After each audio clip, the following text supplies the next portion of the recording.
اعوذ باللہ من الشیطان الرجیم بسم اللہ الرحمن الرحیم۔ بخاری شریف کے کتاب الجنائز میں یہ حدیث مبارکہ ہے کہ حضرت عقبہ بن عامر رضی اللہ تعالیٰ عنہ سے مروی ہے کہ حضرت محمد صلی اللہ علیہ وآلہ وسلم نے فرمایا، میں تمہارا پیش رو ہوں اور میں تم پر گواہ ہوں، اور میں اللہ کی قسم اپنے حوض کو دیکھ رہا ہوں، اور مجھے زمین کے خزانوں کی کنجیاں عطا فرما دی گئی ہیں، اور اللہ کی قسم مجھے یہ خوف نہیں ہے کہ تم میرے بعد شرک کرو گے، لیکن مجھے یہ خوف ہے کہ تم دنیا میں رغبت کرنے لگ جاؤ گے۔ اس حدیث مبارکہ میں 3 بڑی باتیں بیان ہوئی ہیں۔ پہلی بات یہ ہے کہ حضور پاک صلی اللہ علیہ وآلہ وسلم امت پر گواہ ہیں، اور اس ارشاد میں حضور پاک صلی اللہ علیہ وآلہ وسلم نے یہ واضح فرمایا ہے کہ میں یہاں مدینہ سے بیٹھ کر حوض کوثر کو دیکھ رہا ہوں۔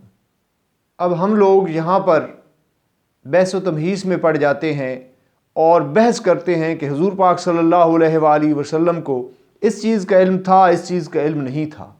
میرے آقا حضرت محمد صلی اللہ علیہ وآلہ وسلم نے اپنے علم کے بارے میں یہ واضح فرما دیا کہ میرا اتنا علم ہے، اللہ تبارک و تعالیٰ کی عطا سے اللہ تبارک و تعالیٰ نے مجھے اتنا علم دیا ہے کہ میں یہاں مدینہ شریف میں بیٹھ کر حوض کوثر کو دیکھ رہا ہوں۔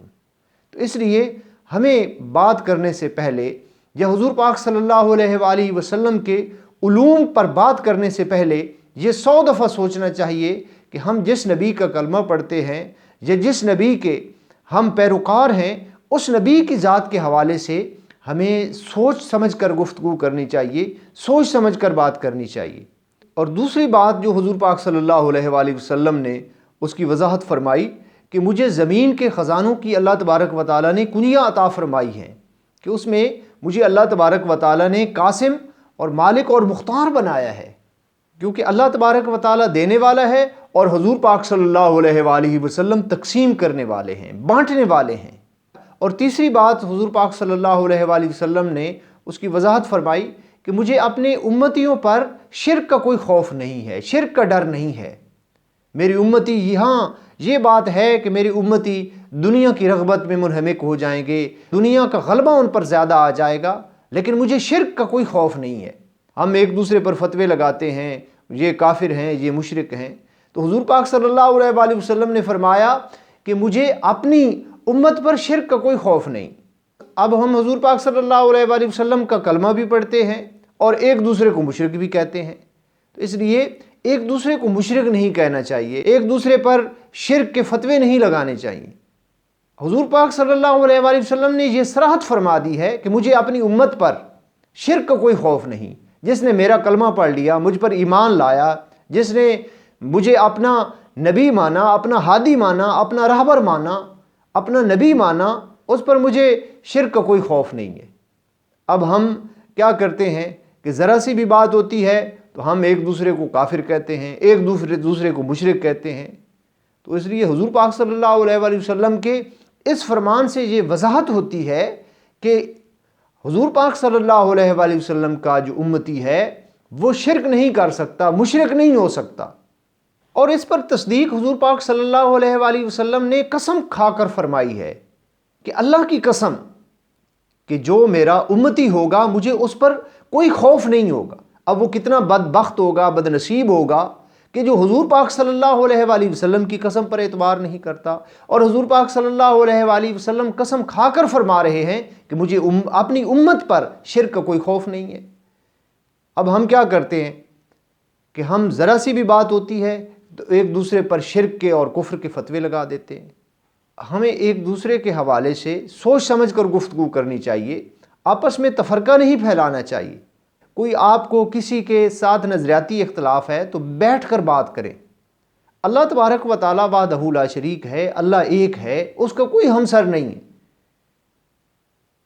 اب اس کے خیالات تو پوچھیں کہ وہ اللہ کو کس طرح مانتا ہے۔ ہاں، اللہ کے ساتھ کسی کو شریک ٹھہراتا ہے وہ تو مشرک ہے، کوئی بھی ہے وہ مسلمان ہی نہیں ہے۔ اللہ تبارک و تعالیٰ نے فرمایا وَاعْتَصِمُوا بِحَبْلِ اللَّهِ جَمِيعًا وَلَا تَفَرَّقُوا، کہ اللہ کی رسی کو مضبوطی سے تھامے رکھو اور آپس میں تفرقہ نہ ڈالو۔ لیکن ہم ہیں کہ ایک دوسرے پر ہر آئے روز فتوے لگاتے ہیں، یہ کافر ہیں، یہ مشرک ہیں، یہ کافر ہیں، مشرک ہیں۔ میرے پیارے بھائیوں، کفر اور شرک جو ہے اس کو ہمیں سمجھنا ہوگا۔ اللہ تبارک و تعالیٰ کی جو صفات ہیں وہ اللہ تبارک و تعالیٰ کے ساتھ منسلک ہیں۔ اگر اللہ تبارک و تعالیٰ نے اپنی عطا سے کسی کو کوئی صفت دی ہے تو وہ اللہ تبارک و تعالیٰ کی شان ہے۔ جو اس بندے کی جو صفت اللہ تبارک و تعالیٰ نے اس کو عطا کی ہے وہ بیان کی جائے تو اس میں کوئی حرج نہیں ہے۔ اسی طرح ہمارے ہاں جو دینی علوم کا واقف ہو اس کو مولانا کہتے ہیں۔ مولانا کا مطلب ہے ہمارا مددگار۔ اب مددگار تو صرف اللہ ہے، وہ مولانا تو مددگار نہیں ہے۔ ہر مکتبہ فکر کے عالم کو مولانا کہا جاتا ہے۔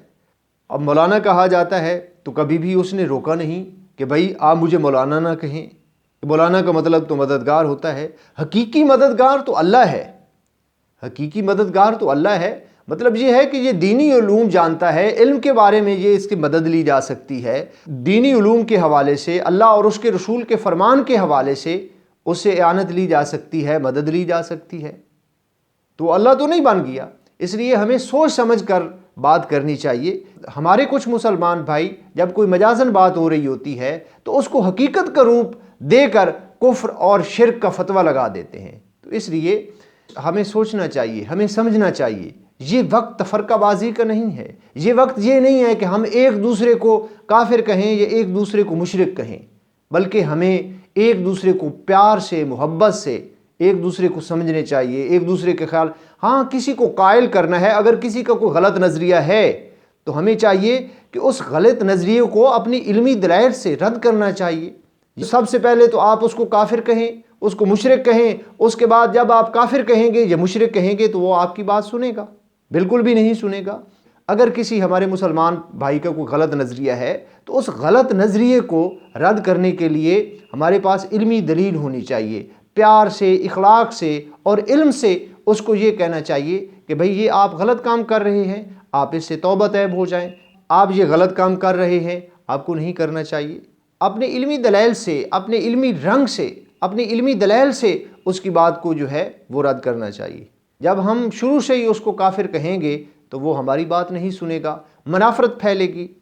اور ہماری مسلمان امت آج منافرت کا شکار کیوں ہے؟ ہم نے ایک دوسرے کے لیے تنگی پیدا کرنا شروع کر دی ہے۔ تو اس لیے ہمیں تنگی پیدا نہیں کرنی چاہیے اور منافرت بھی پیدا نہیں کرنی چاہیے۔